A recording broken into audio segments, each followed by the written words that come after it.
Somewhere over the rainbow. Apple pie. Blood is thicker than water. Rebus puzzles use pictures, symbols, and words to represent another word, a person's name, or idioms. We can use it in class as a fun activity for our students. In today's video, I will show you some Rebus puzzle examples, and I will show you a place where you can download Rebus puzzles for free. The term rebus comes from the Latin phrase non verbis sed rebus, which means not by words, but by things. This can be a fun activity during English class or if you have one-on-one lessons. Forget it.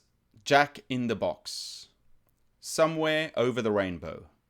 Revolving door. Read between the lines. Blood is thicker than water. I'm not sure. Cancelled. Once upon a time. Green eggs and ham.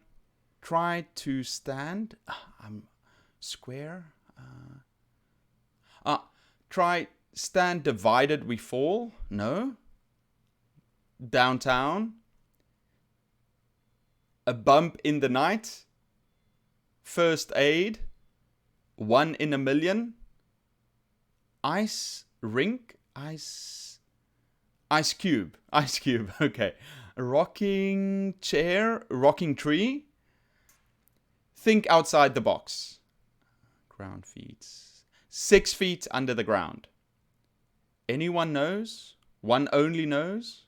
One knows? Big, ignore.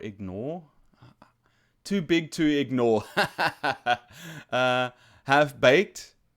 Neon lights. Okay, got that. If you want this puzzle and the answers, download it for free when you join the Etiquette email list. Now, let me show you a website where you can download Rebus puzzles for free. This is ESL Vault, and they've got a lot of free resources that you can download.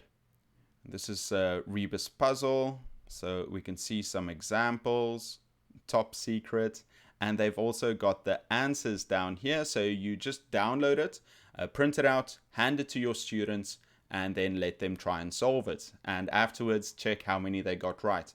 These can be difficult, so you might want to use it with more advanced learners. I also find it's very fun to take a couple of minutes and use it when you're teaching an advanced student one-on-one. You can check out ESL Vault. They've got a couple of games that you can use, puzzles. They've also got some questions, some activities for pronunciation, vocabulary worksheets. I think it's a really useful website.